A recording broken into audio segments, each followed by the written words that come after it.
2020 is almost done. Now, I know you're like, yes, yes. You're so over 2020. You and just about everybody else is over 2020. But 2020 is not over yet, not quite yet. And truth be told, it probably will never quite be over because it's a part of us. It's a part of our journey. It's a part of our experience, both collectively and individually, as a whole, as a people, and then as a community, as a church, in our families, in our friendships, just the way we're navigating this world. 2020 will always be a part of it. And while we may want to just be through with it and flip the page on a calendar and move into 2021, I know you understand that that really changes nothing.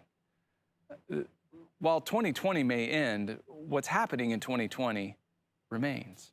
And flipping the page on a calendar isn't sufficient. It's not enough. We need something better than that. And so while I'm excited like you are to walk on, to move through and to keep going, I want to encourage you with a couple of quick things. First of all, let's not walk into 2021 with a false expectation that is a disappointing hope. That somehow flipping the page on the calendar is going to make everything all right. No, it doesn't. The second thing would be that as we walk on into 2021, that we walk on remembering some of the amazing things that God has done. And so while we may be in a hurry to get on to what is next, I want us to pause and reflect a little bit and go, okay, what has God been doing?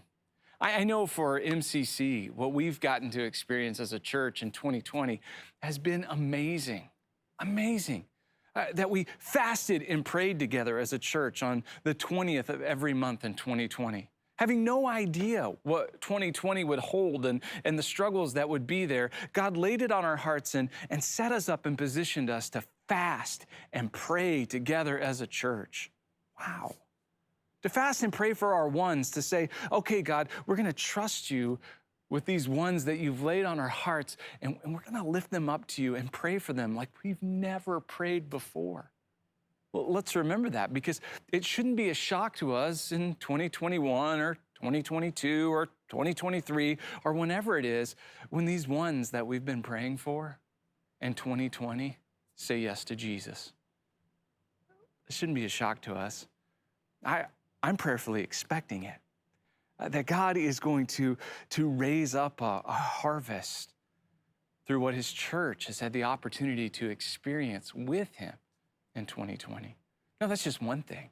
There's been plenty of other things. The way that God has grown us and pushed us into his presence even more. The way he's captivated our hearts. The way that we've learned to rely on him in greater measure. The way that we've said yes to Jesus and that he is our King, not just once a week on a Thursday night or a Sunday morning, but every day in every way. In our homes and in our hearts, we've been living this out. And I want you to hold on to this. And so while 2020 has surely been filled with many griefs, and they're probably going to continue over into 2021, there's also been many great joys and many great blessings. And I know for different people in different circumstances, the blessings and the joys aren't all the same. But I would strongly encourage you, make a list of what you've seen God do in 2020. Make a list of the wonderful things you've experienced with him and thank him for that. Thank him for his faithfulness and his goodness and his righteousness. And then one other thing, share the list with someone else. Encourage them and share what God has been doing.